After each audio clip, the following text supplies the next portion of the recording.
who you eat is who you are. You mean what you are is what you eat? Or no, wait, what you eat is what you are? I guess You said that's who kind you of what eat. the section is. Oh. Hi there. Welcome back to another episode of Let's Circle Back. We're your host. I'm Hebe. I'm Valentina. And today we have a very yummy, delicious episode for you, and it's all about food.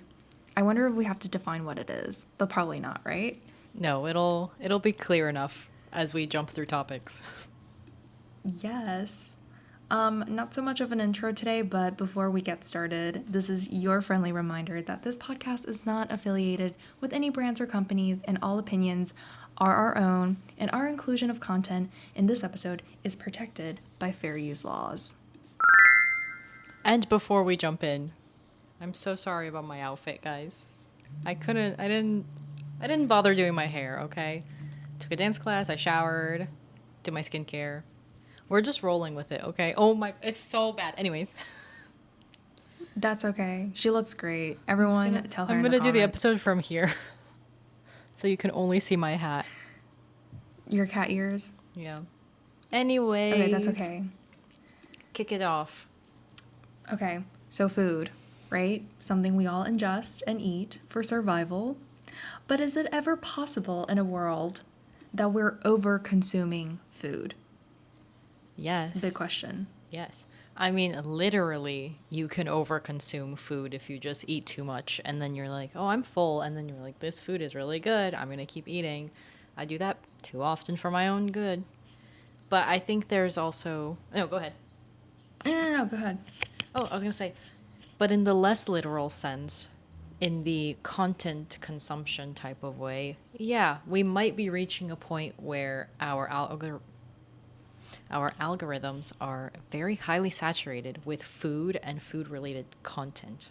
For sure. And I think between our Belly bookmarks and our Google Map bookmarks, insane. I think right now I have more than like 50 pure food places bookmarked and then over 30 cafes bookmarked in New York City.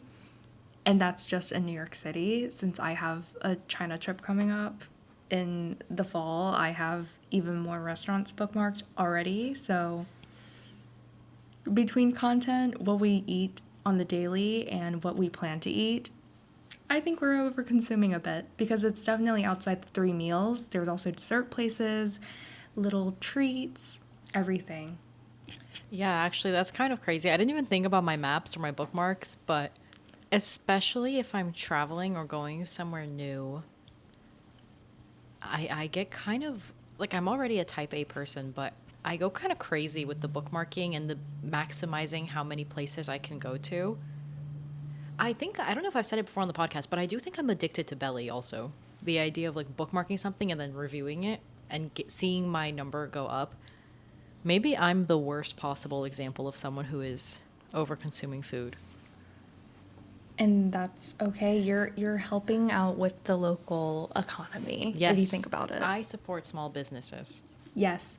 On the topic of food and just overconsumption of food, it feels to me that it's become a trend where food is no longer just you eating, as we mentioned before. It also encompasses like reviews of belly logging, of Google Maps bookmarking, that it's more than just food, but also just becoming a whole visual spectacle. Like if you think about a lot of the viral trends or viral foods that you have to try that you see on TikTok or something, they're oftentimes very hyper visualized or like very colorful, very aesthetically pleasing. And this is a call out to Crumbl cookie because for me, Crumbl is definitely the prime example there. Oh, phone eats first. It's the phone eats first phenomenon. And in some cases, it's way more extreme and tangible than others. I know Hebe put some more examples on here, but Dubai chocolate lattes is so crazy. Dubai chocolate matcha labubu pistachio anything is maybe the final boss of this concept. You might be right.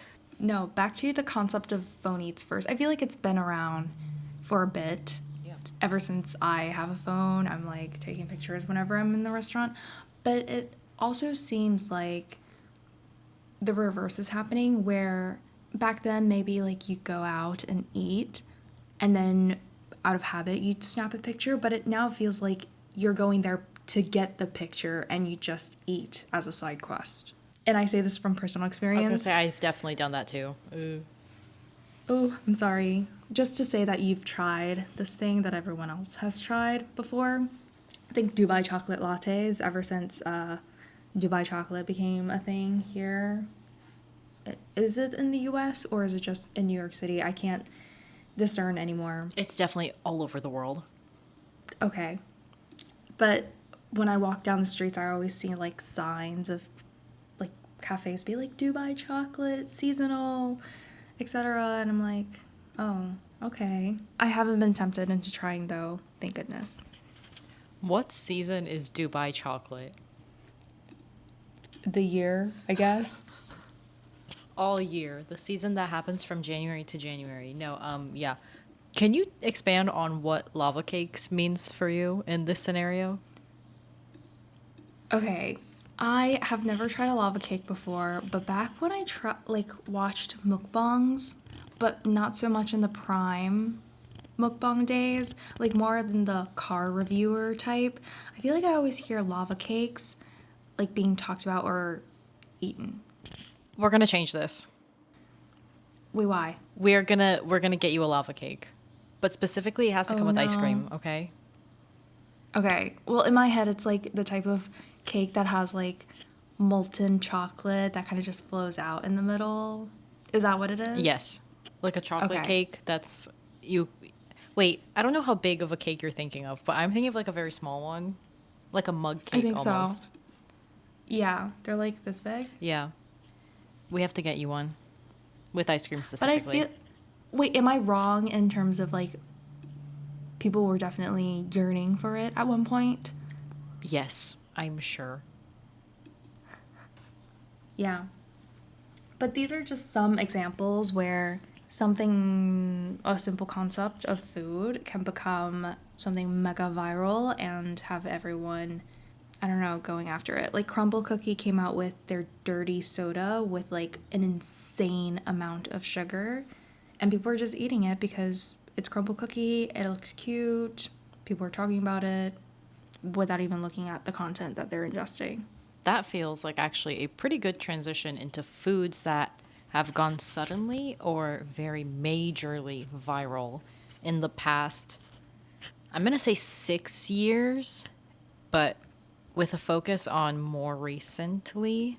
To kick it off, I feel like the original viral food that I'm thinking of, and this is before like unicorn frappuccinos and after unicorn frappuccinos, were you around the internet for black tap burgers? They did like the really crazy milkshakes where it was like decorated with candy all on the sides and like a slice of cake. Okay, I'll send you a photo. But after those things, during the early days of the pandemic, people were really obsessed with Dalgona coffee, which I think came from the Squid Game Dalgona cookies, and then someone yes. transformed it into a coffee, and then everyone was making Dalgona coffee at home. I didn't make Dalgona coffee until like 4 years later, but it was everywhere, and it was everyone.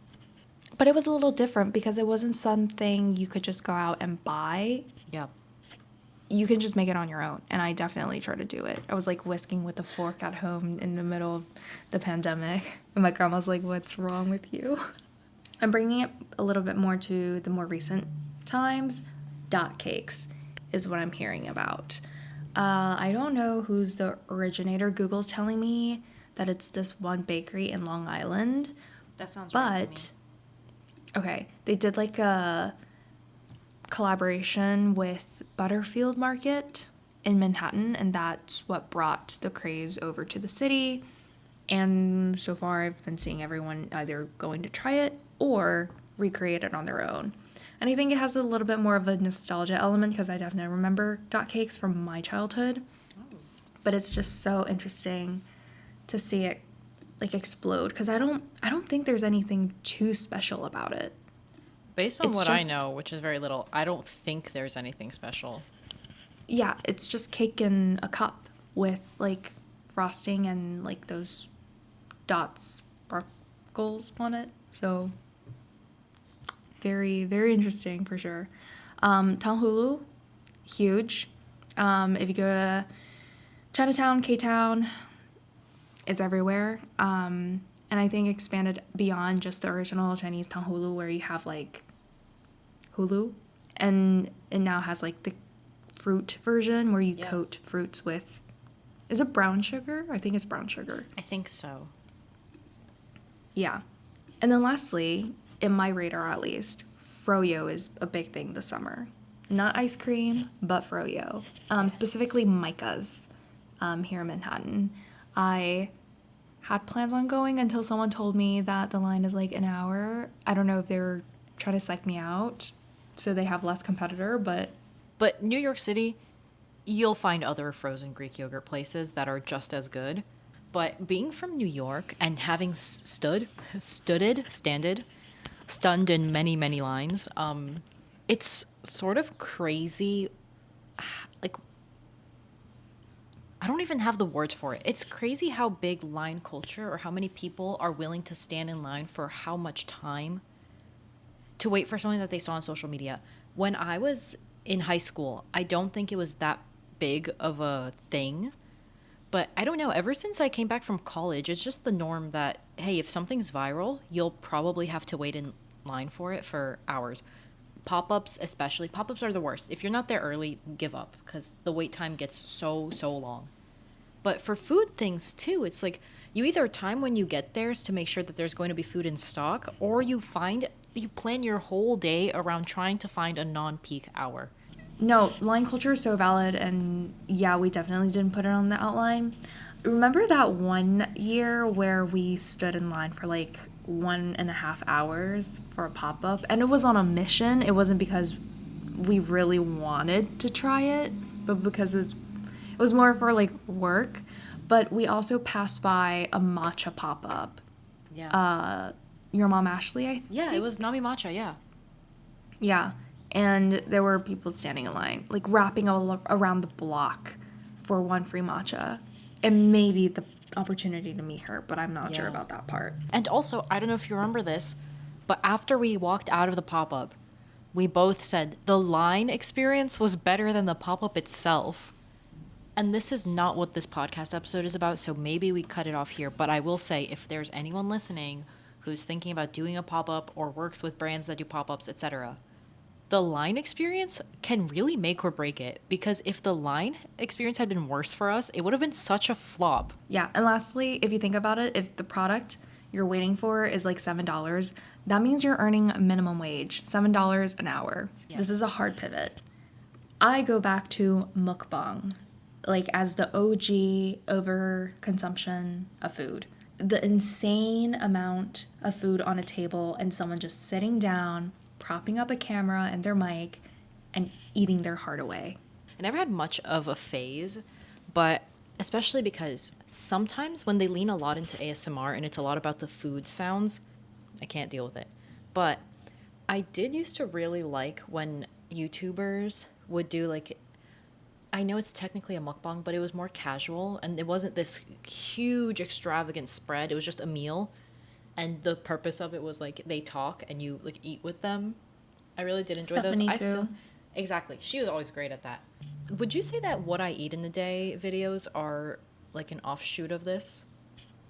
Yes, for sure. Yeah, because it's like food being presented in a very aesthetically pleasing way. Yeah.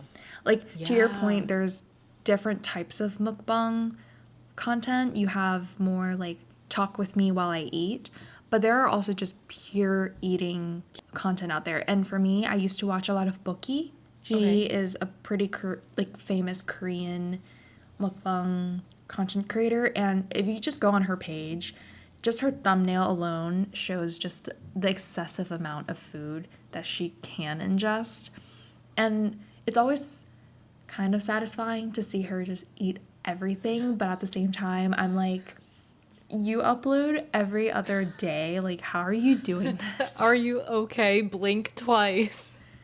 Blink twice, for real. Let me see if she still uploads. It's been a couple years. Yeah, Eat with Bookie. 11 million subscribers. Wow. Last uploaded 1 day ago. Right. And the previous one's 4 days ago. Yep. With 1, 2, 3 massive shrimp bacon cheeseburger with a million fries, I think. Oh my god. Wow. Yo, French fries sound like they would really hit right now. Not to get off topic, but like a crispy truffle fry. Yeah. Anyways, maybe we think about this. Wait, do you have anything else to say on this? No, but just in general, I feel like mukbang, like pure, like the OG mukbang content kind of went away. But it went away, but did it really? Because I'm still seeing a lot of people just review, like normal people. You don't need a ASMR setup or anything. You just get in your car, lift up your tray of food, and you kind of just review it. What's the Keith Lee story? Amount is, yeah. But I feel like Keith Lee is slightly more legit because he actually reviews the food. I'm talking about people who just buy like a dozen donuts, like different flavors, and just bite into it and be like, sit it down. And so people who don't even give their thoughts, they're really just eating. Yeah. But it's not like they're eating because they kind of just eat one, probably. Like one bite of everything. Yeah. But it's like the visual hit of seeing someone eat like very pretty food and a large amount of food. Now that you mention it, the concept of a mukbang is so interesting to me because why did I sit through that? Yeah. Why did I just sit through someone eating? You could have done anything else with your time. You could have eaten yourself. Like, you could have eaten a meal. And instead you sat down and you're like, I'm going to watch this person eat. You get nothing from it, really. That just hit me. Okay. Congratulations. Thank you. Thank you. Now, I think we're slowly pivoting into our favorite topic of social media now that we're talking about content. I feel like social media has always done its thing, at least in New York City, to make things go viral out of nowhere, per the examples we gave earlier. Any viral foods we have been obsessed with, or we think the internet has been obsessed lately? Okay, you mentioned dot cakes already, so I won't double down on that, but I think one thing that I'm seeing a lot of in Korea, and it's definitely past its prime, but since I've been here, there's the Dubai Chewy Cookie. It's in a lot of stores, and I really want to try it. I haven't yet. I'm gonna try it before I leave, but that's something that, you know, it's been 2 years now since Dubai chocolate came onto the scene in a big way, and they're still innovating on Dubai chocolate. So that's one that I've seen walking around, like just around my neighborhood, which is crazy. It's not even a specialty store. It's just any bakery, any coffee shop will have their own Dubai Chewy Cookie. Maybe less of a specific food and more of like an experience. I feel like a lot of people have been talking about omakases to me lately in recent years. Insane amount of people are going to omakases, and I just don't know why. Like, not why do people like omakases, but why did omakases suddenly become so big? Because it's definitely not a word in my vocabulary a couple years ago. I don't have the answer to that, but I do think when you live in the US and good, like, high quality fish, high quality sashimi is a lot more difficult to get than, for example, here in Korea. If I go into any place that sells raw fish, it's usually really good. I think in the US, there's this kind of phenomenon where if you can afford omakase, which is usually quite expensive, it's sort of like a subtle flex. A subtle way of saying, like, either, hey, this is a big moment for me, or, oh, look at me, I'm just dropping $100 on curated fish. So I think there's kind of a dual sort of thing going on. And aside from that, I feel like little bakeries here and there are definitely... Someone's going to discover it, and then suddenly it's going to blow up. Come with me to try this New York City hidden gem. And it's just like a place that's been there for 15 years. Yeah, girl. Yeah. I think for me, Cora Bakery is something my friend recommended to me. I want to try it so bad. Yeah, she said when she went, lines were insane, so I haven't gone yet. We can now revisit matcha, this conversation. Yay! Shout out to our OG listeners. I bet none of you listened to our first episode. It was the first one, right? Yes. One of the most iconic questions Hebe has ever posed, which is matcha a fashion statement? Over a year ago, we spent 40 minutes talking about that. And now we're going to reflect on everything that has happened to matcha over the past, I'm going to say, like a year and 2 months. You want to kick it off? Obviously, it started out as a cutesy drink, cutesy drink that some people may become very confused over. Why are people really into this grassy taste profile all of a sudden? Just go out and eat grass. However, it then became a worldwide matcha shortage where people started bulk buying like ceremonial grade matcha to make their own matcha at home, the whisk setup and everything. And then big corporations saw this grand idea and decided to infuse matcha into everything and literally everything. Do you want to kick off with your examples? Because I know you have quite a bit. And I do want to preface / add the additional, very obvious, hopefully, context that we know that matcha has been around for thousands, definitely, if not many, many more than thousands of years as a part of like Japanese ceremonies. But we're talking about in the last year or so, okay? Bear with us. One thing that has astounded me, because it did come a little bit late, I'm sure it has to do with R&D purposes, but matcha and skincare collaborations or matcha themed skincare. Laneige did a lip balm, which I think is pretty easy. No offense to Laneige, but when I smelled it in the store, it was not good. Fleur has a matcha milk scent that I love. I'm going to cut this out as a clip. Fleur, please send us your matcha milk scent, please.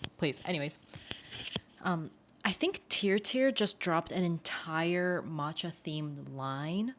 And it's so interesting to me how we're differentiating between green tea and matcha, because I know they're not the same thing, but the marketing push behind matcha has so much power right now versus green tea, which is so underrated. In addition to just skincare, I think matcha as a color is such a big color. It's not matcha colored, but it's like pretty close to matcha colored. I feel like green is really big kind of because of matcha. Maybe I'm just imagining things, but I definitely feel like matcha green is an it color in the past year or so. And of course, like just people habitually dishing out like $7 of money for a matcha every single day is quite insane to me. Oh my god, this is such bad timing. But literally until yesterday, I had matcha as my background. Like my favorite matcha that I had in Japan, I had it as my lock screen. Now it's JJK, but Hello. Gojo likes matcha too. He's a matcha guy. He would like matcha. Oh my god, I love JJK. Let's not get into that this episode. Let's move on. That's okay. And speaking of Gojo being a matcha boy, let's talk about how food preferences are becoming like literal characteristics of personalities.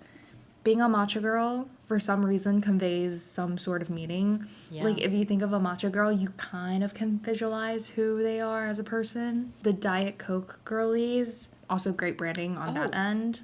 Hot Cheetos. That was, when we were in high school, that was a really big thing. Oh my god, Hot Cheetos girl. The girl who would stand up for you, but, like, is really fierce on the outside, but secretly, like, would vouch for you if someone bullies you. I know exactly who you're talking about.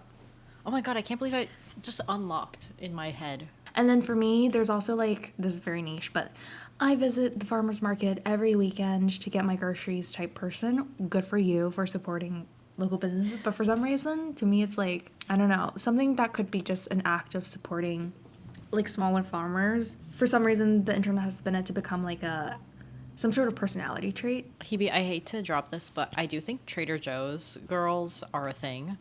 Trader Joe's boys are also a thing, but I was going to say, unfortunately, I do think we are going down, especially Hebe, in the direction of the Trader Joe's girl, but it's not a bad thing.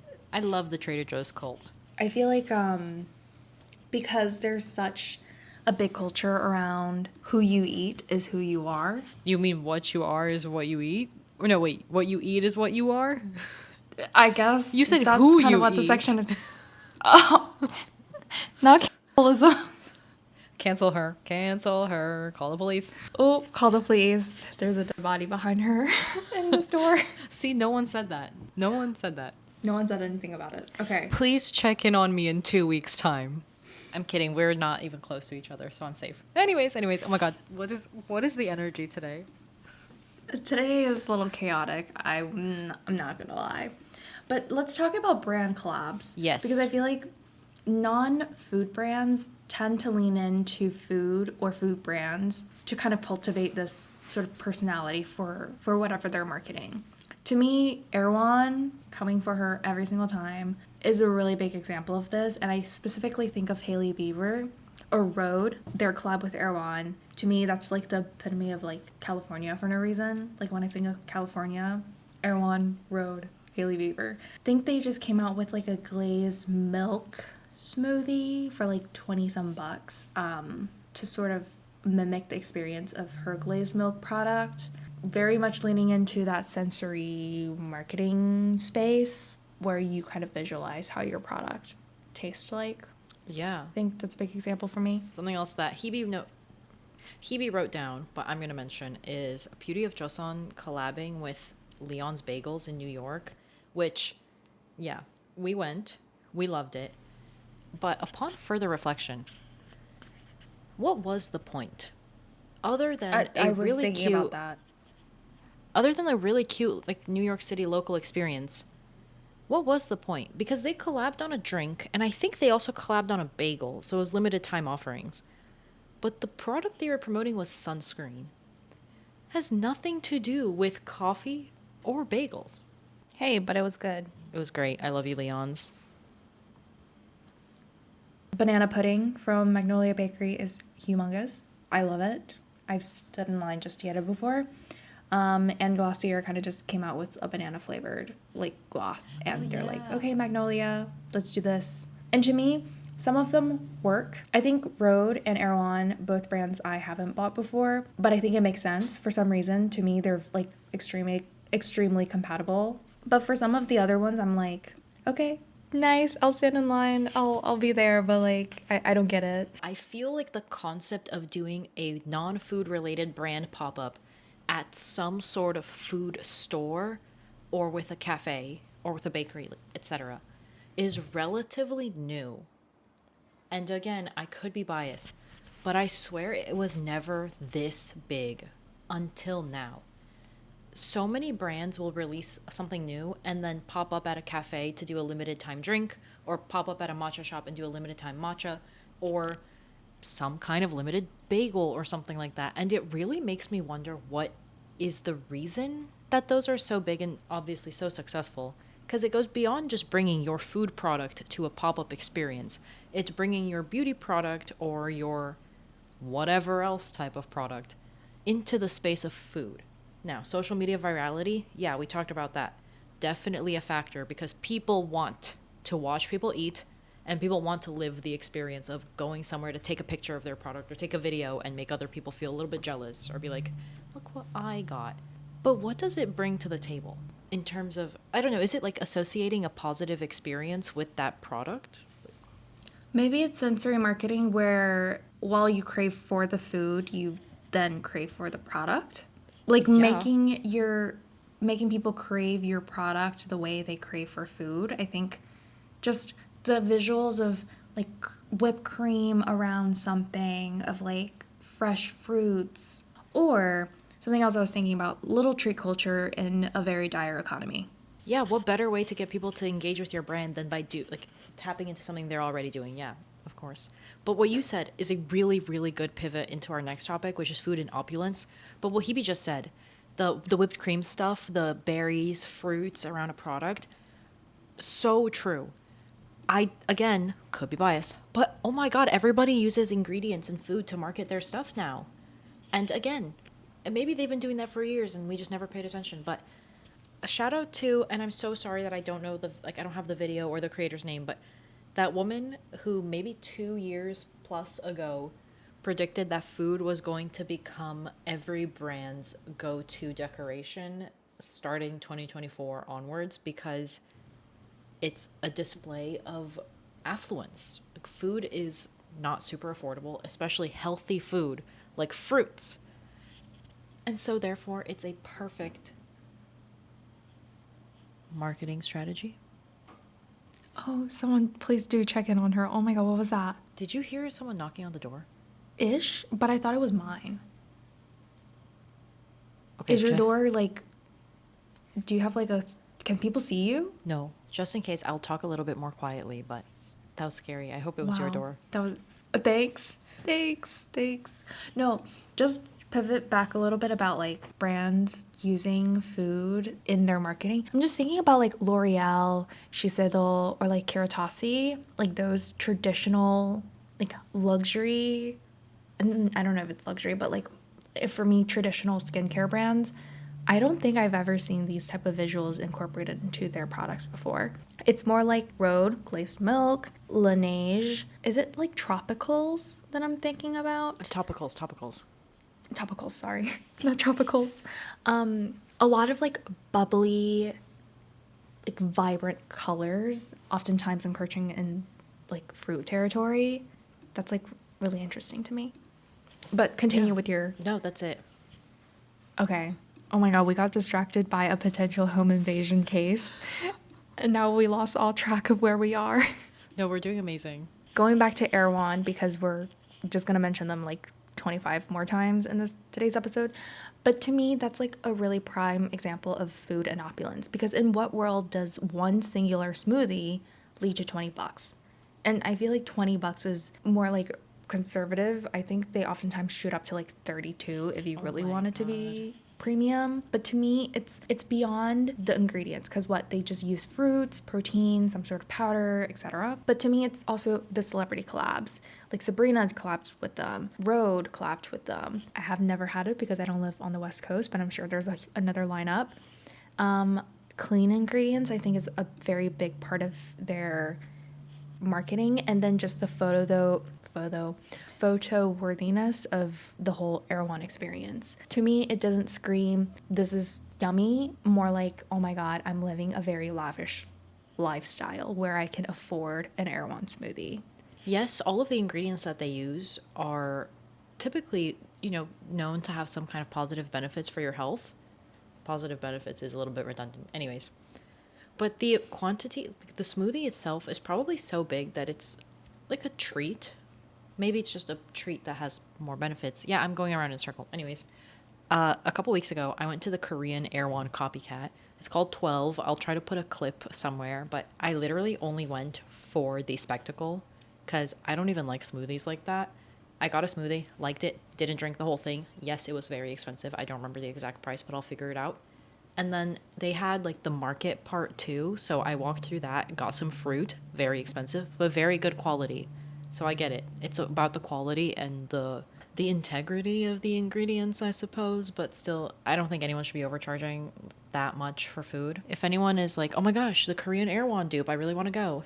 If you have a limited amount of time in Korea, you don't need to go. And to your point about the woman who predicted food as accessory, food brand items are also big accessories. Trader Joe's, mini totes, 100%. I think you might have mentioned how in Korea you can resell them for like a crap ton of money. Yeah. So it just like goes on to show grocery aesthetic is a thing now, guys. Get into it. I think, Hebe, I know you were the one who noted this, but I think it's worth mentioning buzzwords that are sometimes completely meaningless and other times literally related to a certain supply chain step that, means you have to legally put somewhere on your product. But organic is such a big one. I think people don't really know what organic means when it comes to food and produce specifically, but organic equals good on a general note. So people will really go big on that. But I think a lot of the time, if you ask someone to explain the difference between organic and non-organic, they don't know.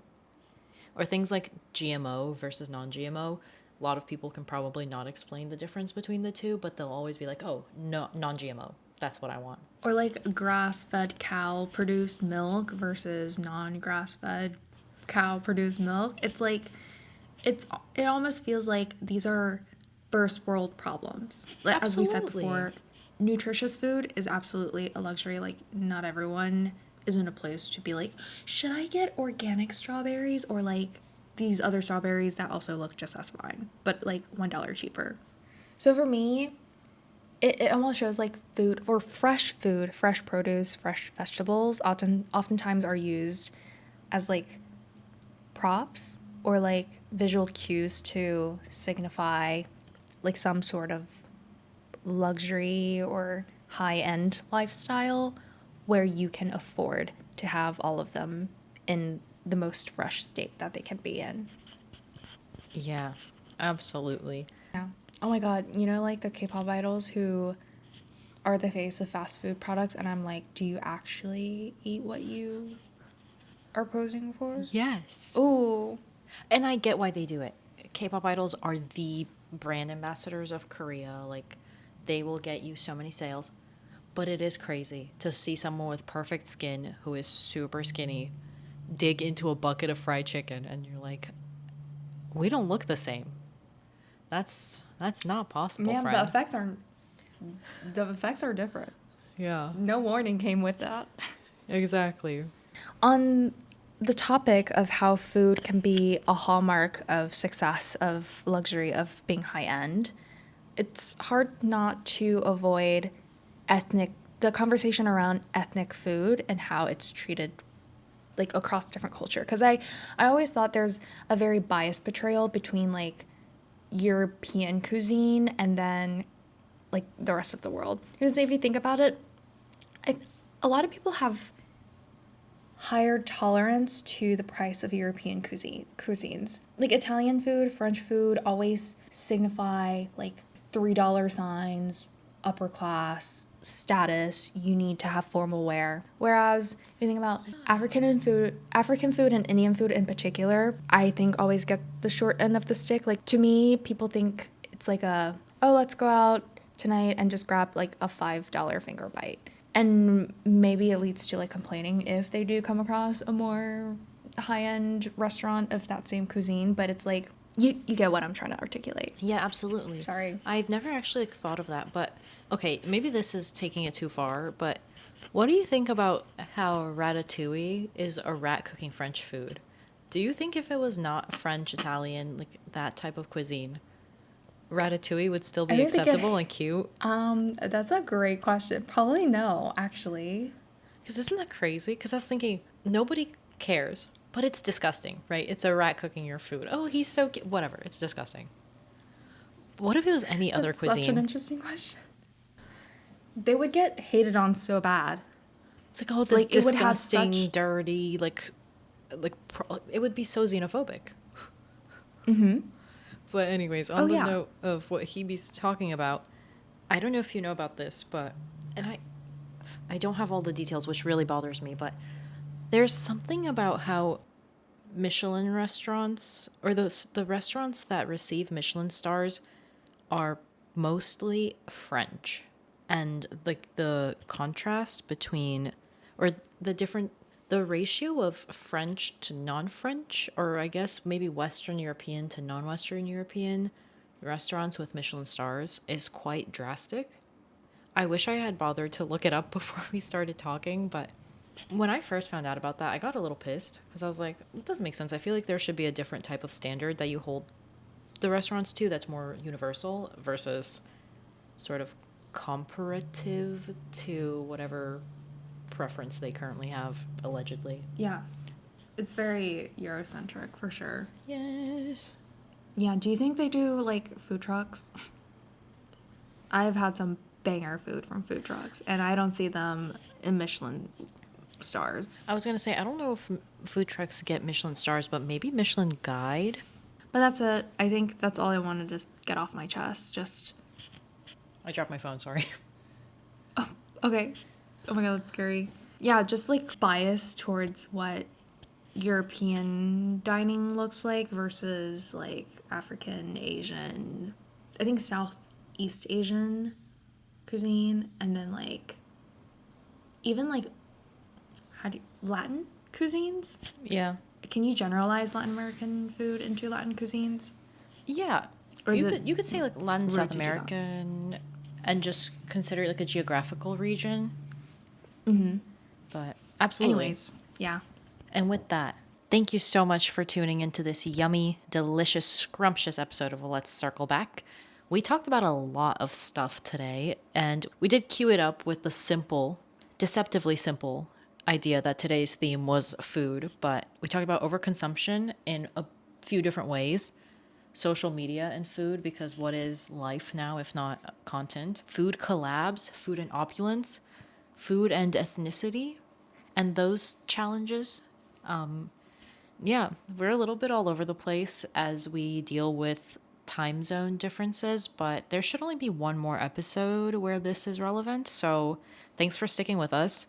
This was, in my opinion, a really interesting topic. So let us know in the comments if you'd like us to revisit it at any point or if there's anything you think we missed. Because again, we're doing this on the fly. We can always come back to it. But until then, make sure to follow us on Instagram, TikTok, LinkedIn if you're a corporate girly, or right here on YouTube where you can subscribe and turn on the notification bell to never miss an upload. Thank you so much for tuning in. We've been your hosts. I'm Valentina. And I'm Hebe. And we'll see you next time.